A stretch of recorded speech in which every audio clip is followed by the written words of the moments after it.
Chair Lou, we are good to go now. Okay, so are we then live? Yes, sir.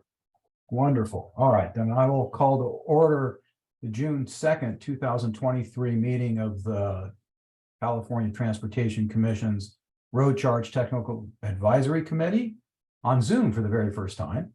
So thank you and good morning to everyone. Thank you for joining us. Today we're going to discuss and vote on the final SB 339 Pilot Design Recommendations Report.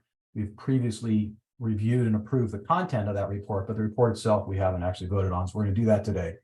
And I'd like to take this opportunity to thank all of you once again for your participation on this committee and for your work on this report. I really appreciate your commitment to this very complex and very controversial issue of road user charge, and for making sure that we are in complete fulfillment of our legal mandate to create and submit this pilot design recommendations report on time. And this meeting may be shorter than usual. We're going to focus on approving the final report and hearing about the content of it.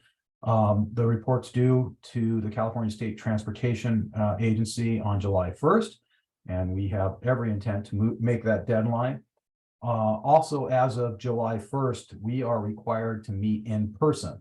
So starting with our next meeting, we will make sure that the Technical Advisory Committee members who are not able to attend in person, that they're going to need to provide notice on the agenda of their meeting location to participate in the meeting. And we're going to work with the Caltrans district offices in your areas so that you can participate from a conference room at the Caltrans district offices, and you don't have to provide a private location. In addition, if you are participating from a remote location, you're going to need to make sure that it is compliant with American Disabilities Act requirements and accessible for members of the public. Let's see. Before we begin, we have some brief instructions regarding the webinar or the meeting and public comment for those of us, everyone joining. So Doug, will you read those instructions, please? Chair Lou, if it's okay with you, I'm going to start with roll call and then we'll go into the instructions. That's absolutely fine. Thank you. Asha Agarwal. Lisa Bartlett. Here. Terry Benzel. Vice Chair Finnegan. I'm here, thank you. Assemblymember Friedman. Lauren Kay. Right here. Jim Madaffer. Senator Newman. Pam O'Connor. Here. Robert Poitras. Yes. Eric Sauer. Stacy Atkins Salazar. I'm here. Axel Santana. Here. Lee Tien. Here. Chair Liu. Here. Chair, we have a quorum. Wonderful. That's great news. And you're going to now read the instructions. Yes, sir. Welcome to the Road Charge Technical Advisory Committee virtual meeting. The California Road Charge Technical Advisory Committee was established in 2014 by Senate Bill 1077 to study alternatives to the gas tax, gather public comment, and to make recommendations to the California State Transportation Agency regarding the design of a road charge pilot program. Today's meeting agenda can be found on our website at www.catc.ca.gov. Any documents on the CTC website can be translated into any language you need.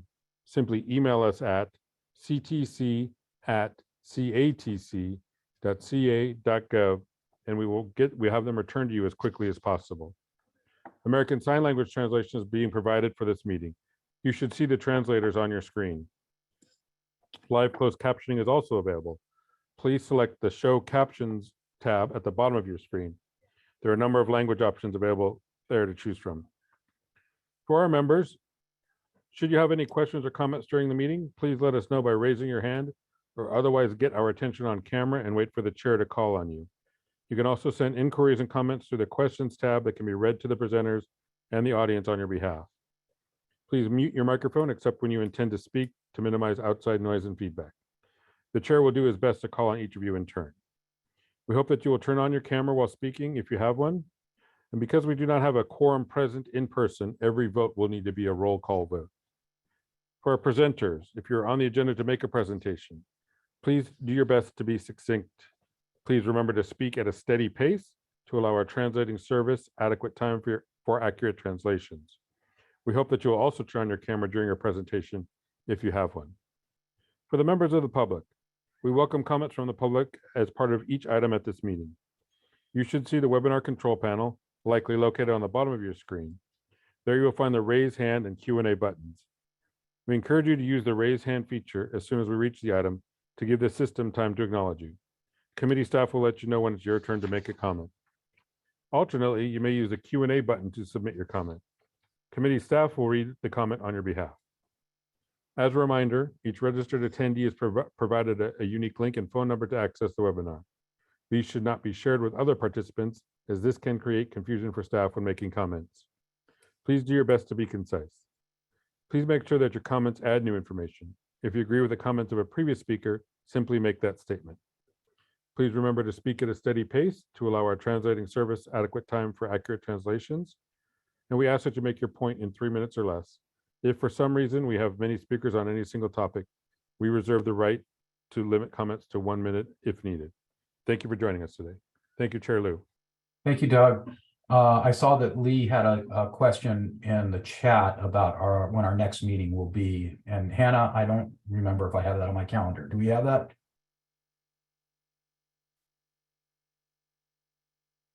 Hannah is online. She is having some computer I know, tech. she's having some computer issues, right? Yeah. Okay, I just got back, but the computer was restarting. Are you asking me about the next date for the meeting? Yeah. Okay, well, I was gonna ask you guys about that because so we can't keep our old date of September 11th, but first off, because I had some potential dates in mind, but are you guys okay with keeping it in the month of September?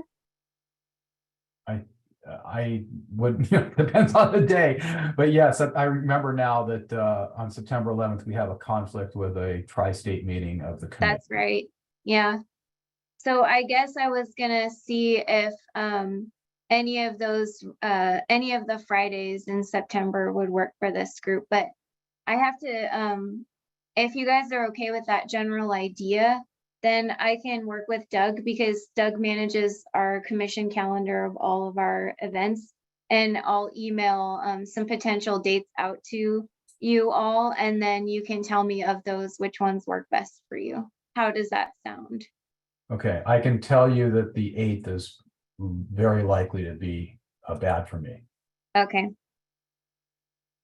I had completely forgotten that there was any, that this was uncertain. I thought this was a simple question, like, oh. Yeah, Lee, I'm sorry. you I didn't asked mean you to- asked a zinger there right Didn't off mean the to like bat. agitate Hannah or anything. Oh, no, you're fine. I just, I wanted to work with Doug to get you guys some new potential dates, but I wanted to make sure that you were all okay with the idea, because I thought it might be good to keep it in September or October, because it'll be the first time that we all have to meet in person, so it'll kind of give you some time to plan and things like that.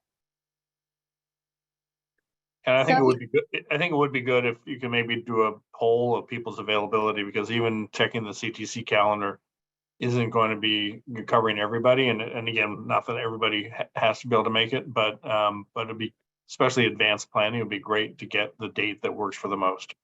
Okay, yeah, I'll send around a doodle poll or something and get your guys' availability. Yeah, the 29th is Mobility 21. Okay, So we know Steve won't be there. all right, sounds good. Right. Okay, so I didn't know that was going to be such a complex issue, but we are at agenda item number 3, which is CTC Interim Executive Director remarks, and I will welcome our Interim Director, Tanisha Taylor, to give us an update. Thank you, Chair Lou. Good morning, everyone, and thank you for joining us today. I'm happy to announce that we have the final design recommendations report on the agenda for your approval today. The report represents the culmination of work that you all started 9 months ago. Since October of 2021, you have discussed the pilot design recommendations at 7 road charge TAC meetings, and we thank you for all the work that you've done. You've heard from Washington State about equity implications and public acceptance considerations in their road charge program. You've heard from San Jose State University about their road charge equity analysis research. And you've heard from the Greenlining Institute about equitable road pricing strategies. I know that many of you have voiced concerns related to things like messaging the difference between a road charge and congestion pricing, and making sure we continue to consider equity in road charge rates. We look forward to further work with you on these topics. Today's agenda is relatively light, as Chair Lou has said. We wanted to keep the focus on the pilot final report to ensure we meet the July 1st deadline to CalSTA. In September, we should be able to provide you with an update on road charge work we have been doing with the University of California, Davis, and that work includes a literature review on road charge rate setting methodologies in various states, research to identify existing commercial vehicle fees in California, research to identify data sources for vehicle miles traveled, and research to identify potential road charge administrative cost. And thank you again for your work today, and that concludes my remarks.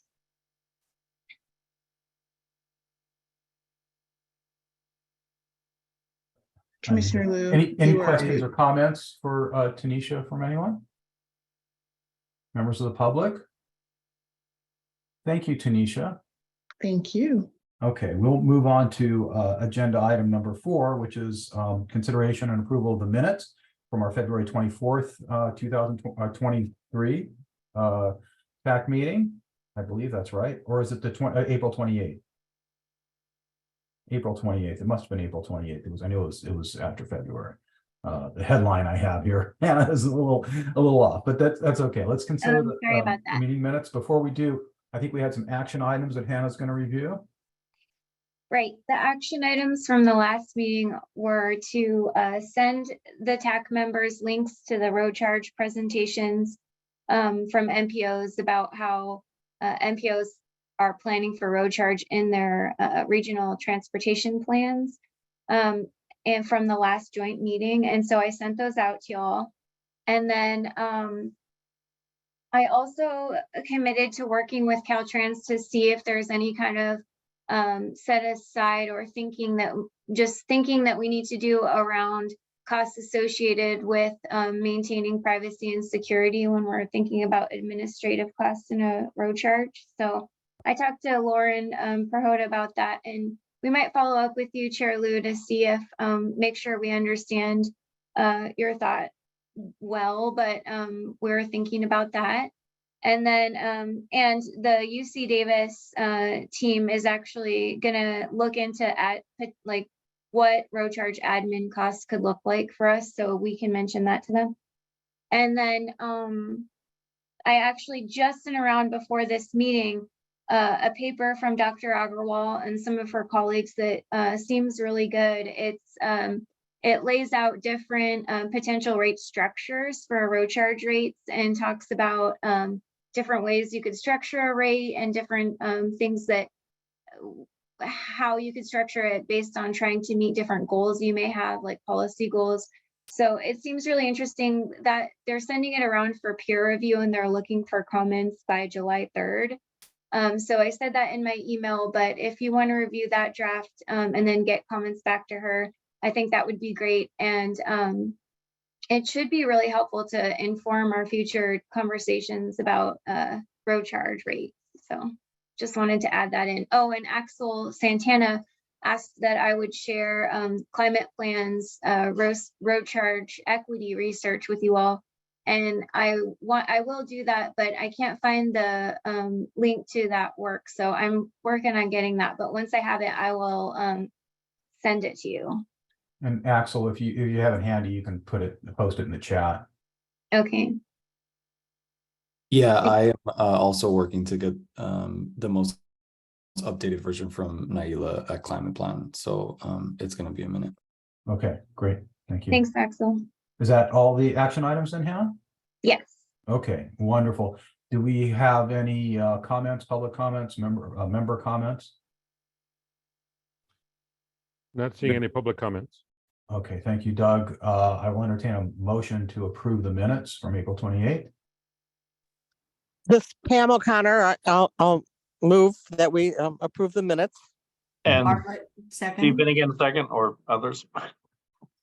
I'm not sure who got in first. I heard Steve for sure. I think Lisa chimed in, so give it to Lisa. Okay, we will have moved by Pam and seconded by Lisa. Doug, please call the roll. Asha Agarwal. Lisa Bartlett. Yes. Terry Benzel. Vice Chair Finnegan. Yes. Assemblymember Friedman. Lauren Kay. Yes. Jim Madaffer. Senator Newman. Pam O'Connor. Yes. Robert Poitras. Yes. Eric Sauer. Stacy Atkins Salazar. Yes. Axel Santana. Yes. Li Tien. Yes. Chairman Liu. Yes. Chair, the motion is approved. Great, thank you, Doug. We can now move on to agenda item number 5, which is member reports, an information item. So ready for any updates from any committee members? Do you have anything you'd like to update us about regarding road charge?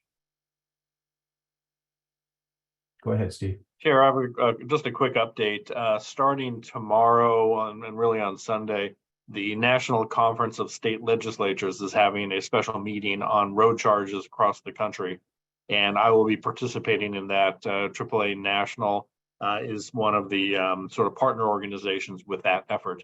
And then that's followed by the IBTTA conference right after that, which will obviously be touching on these topics as well. So anyway, I may be conveying to the group some of our work. And if there are any interesting issues that come up, and if anybody from Caltrans or CTC are not there, I'll be happy to share that back. Yeah, let's make sure that we get any materials or information from that. That sounds very interesting. Yeah. Thank you, and we'll be sure to do that in a way that conforms with any Bagley team requirements. Make it available to everyone. Any other updates from any members? This is Li Tian. I just Yes. wanted to ask Steve if he could particularly pay attention to or focus on any discussions of privacy issues in the other states or in other programs with respect to road charge, because I don't know how much anybody else is paying attention to it compared to California. So I'm just very curious about those sorts of issues out in the larger field. Thanks. Absolutely, Lee. Appreciate the question or the request. Yeah, Steve, I would think there's a few of these hot topic issues that would be really interesting to see other people's takes on it, including equity, including how it's administrative costs, all the things that we're kind of grappling with. Those are all really important, and certainly privacy is one of them. Different options, and whether people are thinking of this as just gas and diesel tax replacement, or actually to raise revenue to pay for other transportation related things. All things we if someone else has figured it out for us, please let us know. You got it. Any other updates from members? I have a brief one, and that's just to let everyone know that the commission hosted a luncheon briefing for new legislators a couple of weeks ago. And at that briefing, I did bring up to the new legislators in attendance, and I forget how many there were, maybe 9 or so, that, given the fact they're likely to be around in the legislature for some time, that we have this issue of road user charge that's going to come to a head and likely to be on their plate at some point. And, explaining the issue of decreasing gas and diesel tax revenue over the years. And they were, I just want to report that the new legislators who were in attendance were very interested in this issue. And some of them raised some questions, including a question about the the impact, the economic impact on people who drive a lot of miles and rural residents. And so it was really helpful to have Dr. Agrawal's study, the initial study for one scenario, which he analyzed, available to pass on to an assembly member who asked about the issue. And so I think this goes to show us that the legislature is going to be very interested in this issue, especially the ones who are going to be around to bring it up when there's going to be some sort of tough vote eventually, and that we need to have information ready to answer questions and be responsive to their concerns. So that's my update. And Lauren, did you want to jump in? Yeah, I just wanted to ask, I really appreciate your sharing that with us. And of course, you're doing that briefing. Could you characterize when you told them about this, there's no reason for them to have any kind of knowledge of any of this. Were they surprised, shocked, resigned? I mean, what was there kind of a Tanisha can help with this. I think general sense? I brought it up at the end of the meeting, so we had already discussed a lot of other things. I think it wasn't necessarily surprise or shock. It was more of, yeah, this is important, and I could see this coming to us during my career here at the legislature at some point. And when you're meeting with someone who's been in office for a few months and telling them there's a major issue that's going to come up, and I don't think that they're unaware of what happened with SB1. That they have to prepare themselves. So there were several members of Transportation Committee, I think, that were in attendance. But so I don't think it was completely out of left field. But it wasn't, when I didn't seem like it was one of those issues that when their first day in office, someone walked in and told them it was on their plate. Yeah, right. Okay. Tanisha? Well, I really Yeah, appreciate that. Thank you. The only thing I would add is that if I'm going to characterize kind of the discussion, it was a discussion that we would anticipate to have. It was similar to the discussion we had at the road charge meeting, with the reality of they are elected officials that have constituents that they will have to answer questions. So a lot of their questions stem from things that their constituents would have to deal with in terms of equity, in terms of long commutes, and those things that we've already kind of talked about in this committee as well. Great. Thank you. Okay. Anyone else? All right. Hearing none. Any comments from members of the public on this agenda item? Chair Lou, not seeing any indication of public comment for this item. Thank you. Okay. Thank you. Then we will wrap up agenda item number 5 and move on to agenda item number 6, which is the SB 339 pilot design recommendations report. CDM Smith is going to present the final design recommendations for our consideration and approval. So go ahead.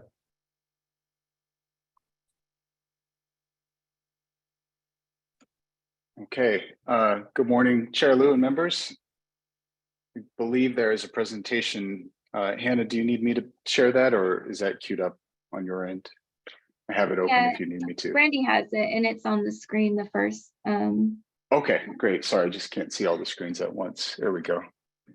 Well, in the spirit of keeping today's meeting brief, this will be a very brief presentation. I know Hannah shared the draft full text of the final report last week.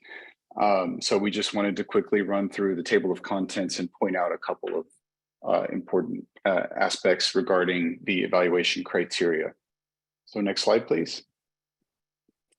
Just to quickly review where you've been on this, starting back in September of last year, Hannah and Tam presented draft design recommendations, which we then of course worked to revise in accordance with your feedback and present again in February. And then they were finally adopted at the last meeting in April.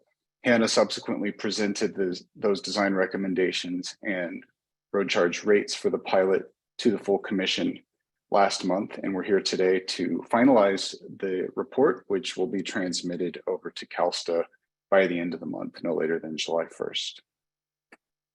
Next slide. So the final report itself hopefully was fairly straightforward. There's an executive summary, which includes a table of all the recommendations in what we hope is an easy reference format for CalSTA and Caltrans to interpret and translate into the development and deployment of the pilot. There are then detailed sections on each of the recommendation categories, starting with the evaluation criteria, which was one of those optional recommendations for the TAC to make to CalSTA in SB 339. And then following the evaluation criteria are more details behind each of the 6 categories of recommendations.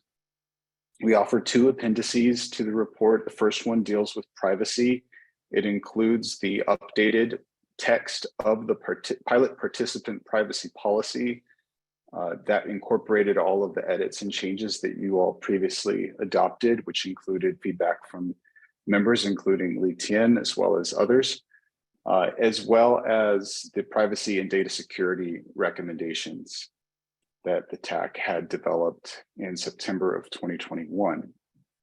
Appendix B is something that was referenced a little bit earlier by Director Taylor, and that is the UC Davis review of rate setting methodologies, more as a reference document. The rates themselves are captured in the text of the report. That is the rates that are to be used in the pilot per the TAC's recommendation. So instead of walking you through page by page, we thought we would just draw your attention on the next slide to one slight update, which was the pilot evaluation criteria. All we did was reorganize them from 5 to 4 categories. We basically combined the rate setting and revenue generation criteria into one category, and we added one to that set of recommended evaluation criteria that relates to comparing gas tax paid by vehicles in the 2 different pilot rate setting cohorts. We have all 32 of these evaluation criteria on the next 4 slides. We can run through them one by one. They're also in the report. I hope you had a chance to read them. You also were presented drafts of these back in February. If you could go on to the next slide, please. The organizational readiness criteria. These relate to measuring the performance of the administration of the pilot test, given that this is one of the key objectives of SB 339. So measuring things like the number of agencies involved in administering, establishing and administering the pilot, handling funds, and then the abilities of those organizations to carry out the various road charge functions, as well as measuring, to the extent possible in a pilot context, the costs of administering road charge, and specifically the new feature that will be tested for the first time in California, which is the actual collection of real funds from participants. Where there are also recommended evaluation criteria that relate to compliance, and then organizational acceptance with regard to the functions that the various participating agencies will need to carry out. There have been no changes to these from the previous version that you were presented. The next slide has the combined rate and revenue generation evaluation criteria. Most of these relate to distributional impacts, so understanding what are the costs to the various participants in the pilot of road charge compared to fuel tax, as well as the relative costs of road charge and fuel tax as a proportion of total driving costs, and then comparing those across the 2 rate setting cohorts, the flat rate cohort and then the variable vehicle energy efficiency based rate cohort. There are also some criteria that extrapolate the information collected in the pilot to understand how these rates and the revenue they generate would perform at a statewide level as opposed to just in the pilot. These are also identical to the previous evaluation criteria draft that you were presented, with the exception of number 6, which asks to add one to compare average gross road charge revenue per vehicle in each cohort with the estimated gas tax that would have been collected from those same vehicles. So adding an explicit comparison of road charge and gas tax. Next slide is the third category, which is the distributional impacts by income level. So we have 4 criteria here that relate to the average gross and net road charge due across the 2 cohorts by income of the participant, and then extrapolating again that information to a statewide population. Lastly, on the next slide, we have the evaluation criteria for privacy and data security. These as well are unchanged from what you were previously presented, and they all relate to the ability of the pilot to comply with the various privacy protection recommendations adopted by the TAC, as well as the ability of participants to understand and appreciate the privacy protection provisions that were deployed in the pilot.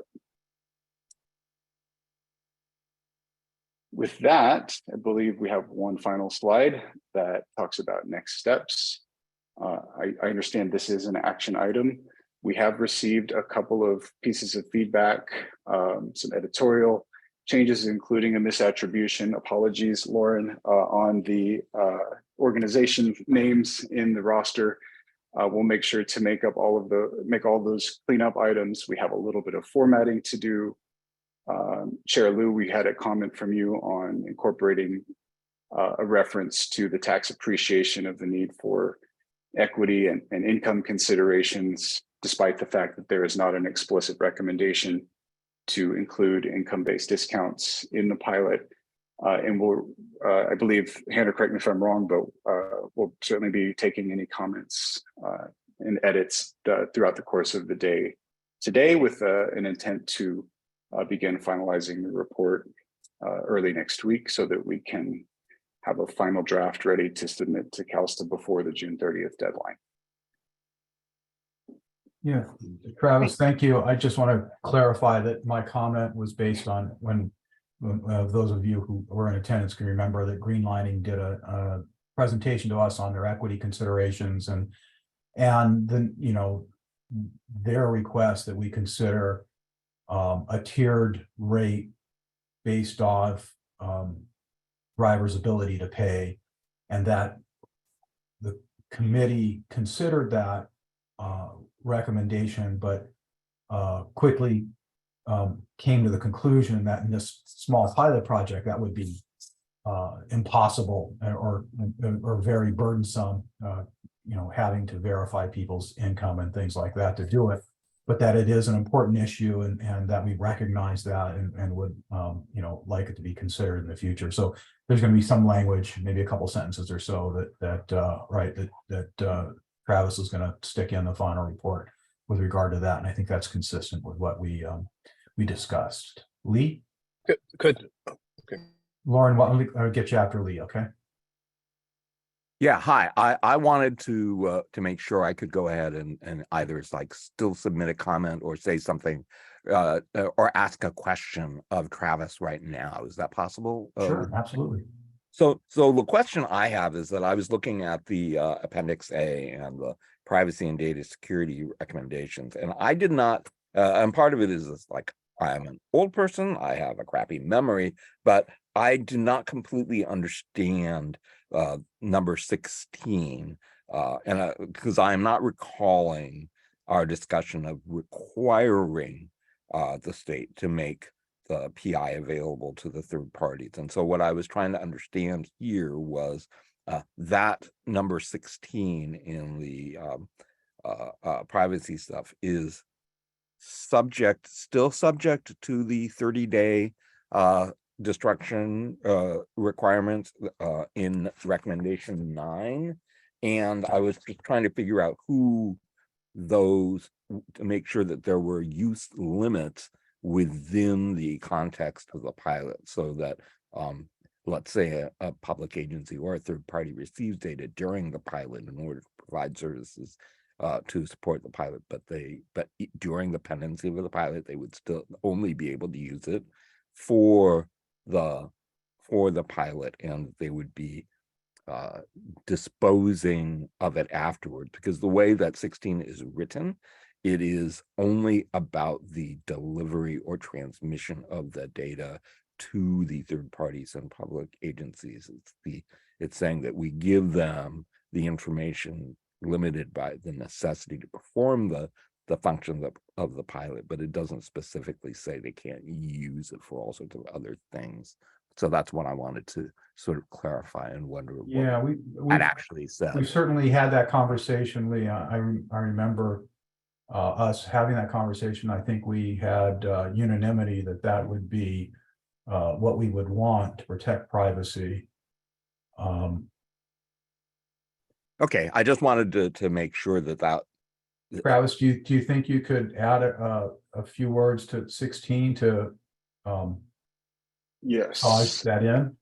I believe that is the intent, is to achieve what I believe you just described, Lee, which is that the data would only be used for pilot purposes. I figured that was yeah. the intent, but I didn't feel like it's written tightly enough for it. Yeah, I mean, maybe it could say, but only for pilot purposes and to the extent necessary to perform the functions of the pilot. Got it. We will certainly take that feedback in and incorporate it while we're working on these final edits. Thank you. Thanks, Travis. Great, thank you. Lauren, go ahead. Thank you. I just wanted to get back to the comment you were making earlier in response to, was it greenlining? I'm a little uncomfortable with something representing our view that, and I'm not sure this is what you said, which is why I wanted to clarify, that there should be some consideration in the road charge policy at some point, not the pilot project, but at some point that recognizes income levels. Yeah, I don't think we were committing to sort of thing. I'm not including it, but considering, further consideration of equity issues. I think that is, it was a fair characterization, but if you think otherwise, you should probably let us know. Yeah, I just think that that's a huge discussion. And which is exactly why we decided it shouldn't be part of this pilot. Right. And so I'm just nervous about having it in something that we give to somebody where they can indicate, well, the road charge committee believes you should be considering this. So that's my concern. So yeah, well, I think it's something is, if something has to be in there, and I'm not sure it does, but if something has to be in there, I just hope it's as bland as, from my perspective, I just hope it's as bland as possible. I understand the sensitivity, Lauren, but I do think that, given the commitments to equity that have been expressed by, CalSTA, Caltrans, and CTC, that there's going to be no avoiding having a conversation about this, at some point in this discussion, right, when we establish the program. Steve and Hannah. Yeah, thanks very much, Joe. And I think, just sort of piggybacking on Lauren's comment, I think there's a whole range of policy issues that the TAC has talked about periodically, but have mostly been outside the scope of the TAC's recommendations. But they will all eventually need to be dealt with by the legislature or at some point in time.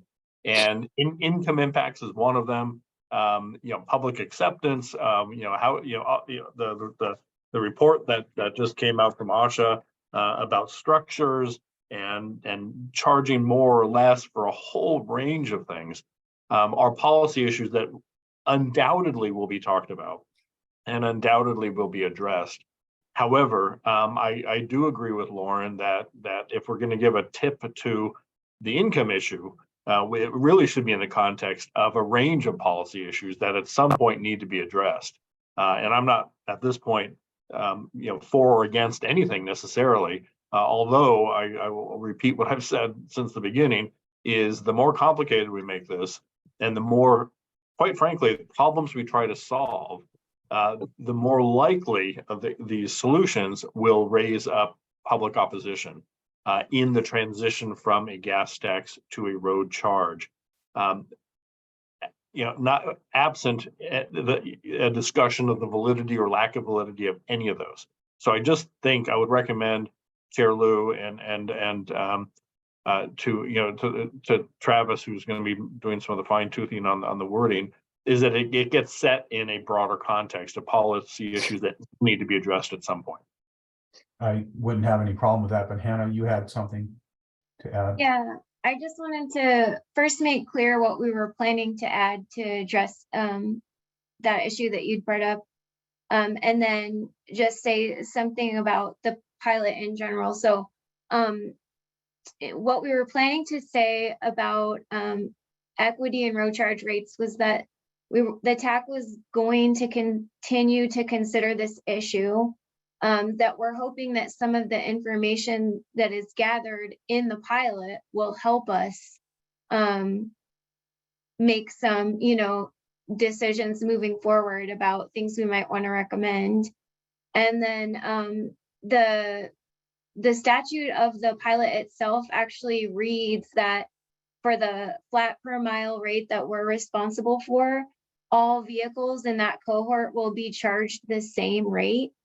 It actually says the rate will be the same for all vehicles in that group. So we just don't feel like it's even possible to explore additional equity like discounts based on income, based on that language. So that's what we were going to point to in the report, and just we were going to say that we'll continue to work on it, and we can. I think we're in a good position with the UC Davis research and Dr. Agrawal's research to continue to have conversations about that in the future. But for the recommendations, we just wanted to keep it focused on understanding, collecting revenue, and then collecting information about impacts on drivers, because we don't really have that up to now because we haven't actually tested revenue collection. So that's kind of why we tried to keep it focused like how we did, without getting into too many other topics. And if I could just add something to Hannah, sorry to jump in, everyone, it's Tanisha. To the points that have been raised around the committee, what I hear us talking about is having a broader kind of, there are many issues that continue to need to be analyzed by the TAC, CalSTA, Caltrans, CTC, the legislature. And then it's kind of a including but not limited to equity considerations, privacy, security, all of these different things, because there's going to be this continuous discussion to the points that Chair Lou raised during some of his opening remarks and in response to some of the questions about our legislative lunch when we talked about this. Those are the same issues that we're talking about here that will need to continue and have to have solutions in order for us to get to the finish line. So we can find some language that kind of ties that into a nice little bow. Okay. Either including or as well as, or however you want to do it. But Supervisor Bartlett, why don't you go ahead and tell us what you have. Thank you, Chairman Lou. So I just wanted to chime in as well relative to the comments made by Steve Finnegan.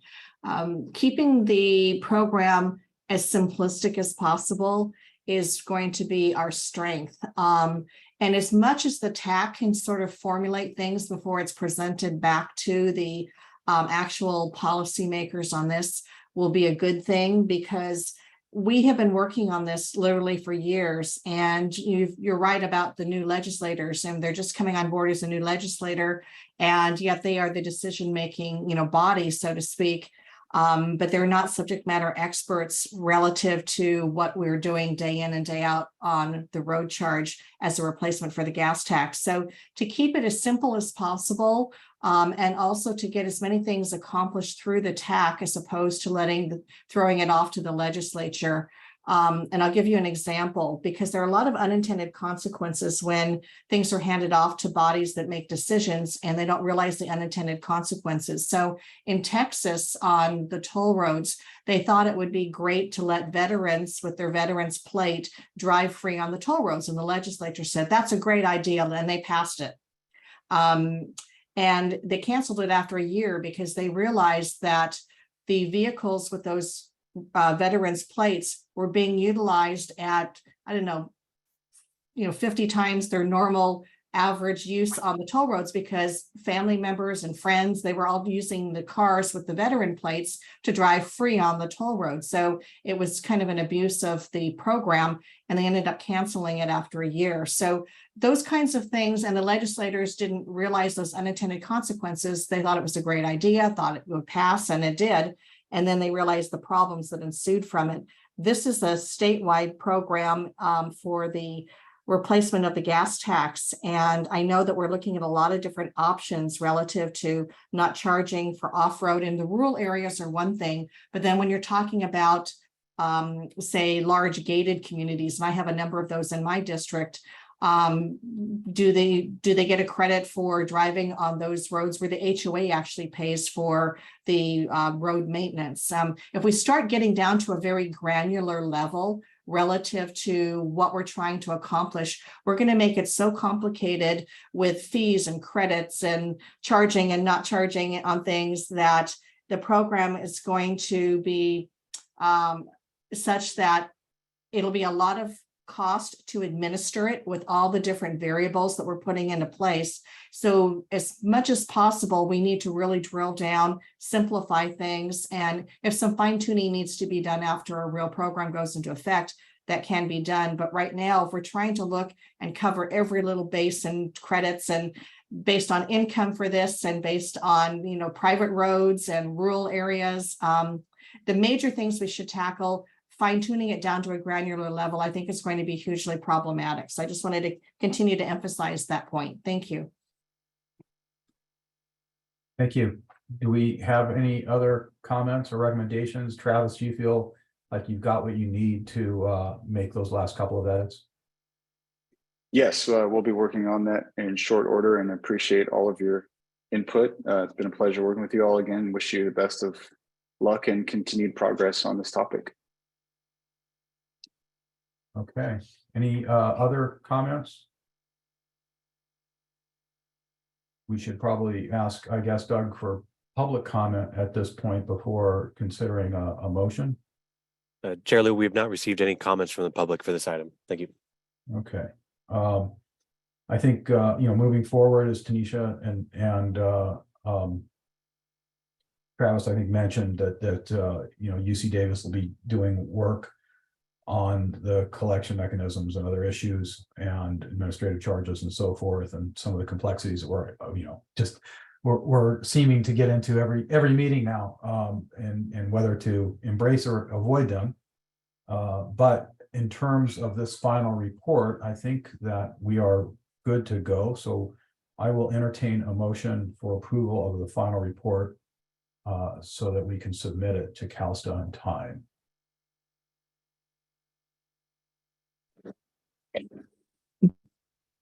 This is Pam. I'll move it. Thank you, Pam. Rob Poitras here. I'll second it. Thank you, Supervisor Poitras. Moved by Pam O'Connor and seconded by Rob Poitras. Doug, could you please call the roll? Thank you, Chair Lou. Asha Agarwal. Lisa Bartlett. Okay, I still have some reservations, but I'm going to vote in the affirmative at this time. Thank you. Terry Benzel. Vice Chair Finnegan.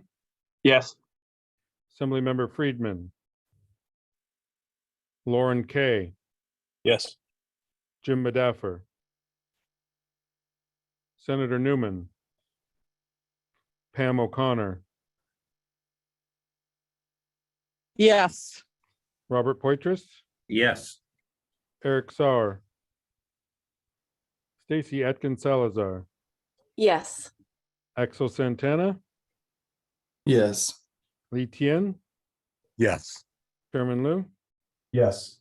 Chair, the motion is approved. Wonderful. That's very good news. Thank you, everyone. It's a milestone for us and a requirement imposed upon us by the legislature and signed into law by the governor. So I'm glad we're able to do that. That's an achievement that we shouldn't take lightly. We can kind of wrap up with public comment or review of the action items. Agenda item number 7 is review of action items. Hannah, do we have any action items that have come out of this meeting? No, because your action that you just took allows us to finalize the report. So I Okay, think we'll do that. okay, we're good. For the first time ever, we have no action items for Hannah to worry about when she leaves the meeting. Any public comment on the action items or lack thereof? We received no public comment for this item. All right, thank you. Agenda item number 8 is public comment on anything unrelated to what we've already discussed on the agenda. We Chair have- Liu still not seeing any indication of any public comment. Okay, well, that's makes it take us to agenda under 9, which is adjournment. And I think that concludes our meeting for today. I want to thank you again for all of this.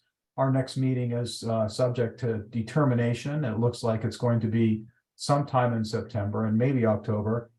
In person. So I look forward to seeing everyone in person, and thank you again. We are adjourned. Yeah, and I just wanted to say thank you all for your help during this process of putting Well, together. and Hannah, thank you, obviously. Yes, thank you, Hannah. Thanks all.